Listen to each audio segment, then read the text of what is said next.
Fengal चक्रीवादळामुळे तळकोकणावर परिणाम झाल्याचं दिसतंय। सिंधुदुर्गमध्ये काही ठिकाणी पावसाच्या हलक्या सरी कोसळलेल्या आहे। आंबा काजू उत्पादक शेतकरी आता त्यामुळे चिंतेत आलेला आहे। फेंगल चक्रीवादळामुळे काही राज्यातील काही जिल्ह्यांमध्ये आपण पाहिलं थंडी वाढली होती। त्यानंतर आता काही भागांमध्ये पाऊसही पडलेला आहे। त्याचा फटका आता आंबा आणि काजू पिकाला बसणार।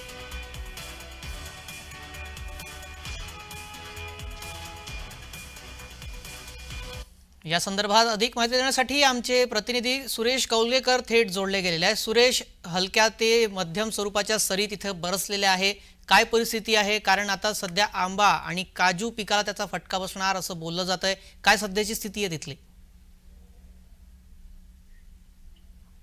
निश्चितच बघितलं तर फेंगल चक्रीवादळ आहे, त्याचा जो परिणाम आहे तो तळ कोकणात दिसतोय।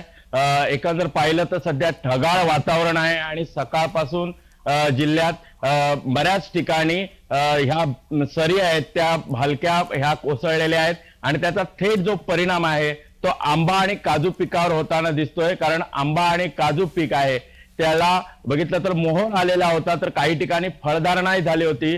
मात्र हा अचानक येणारा हा जो पाऊस आहे त्याचा थेट परिणाम आहे तो आंबा आणि काजू पिकाला बसणार आहे। त्यामुळे इथले जे आंबा बागायतदार असतील किंवा काजू बागायतदार असतील ते हवालदिल झालेले आहेत। मात्र एकंदर पाहिलं तर जे फळसंशोधन केंद्राकडूनही मात्र एक पत्रक जारी केलंय की जर अशी परिस्थिती असेल तर त्या संदर्भात त्यांनी जी काळजी घ्यावी, ते फवारणी संदर्भातही त्यांनी काळजी घ्यावी अशाही सूचना फळ संशोधन केंद्राकडून देण्यात आलेल्या आहेत। मात्र फेंगल चक्रीवादळाचा जो फटका आहे तो तळ कोकणात मात्र मोठ्या प्रमाणात दिसतोय आणि तो आंबा आणि काजू पिकांना होताना दिसतोय। धन्यवाद सुरेश, आपण दिलेल्या सविस्तर माहितीसाठी।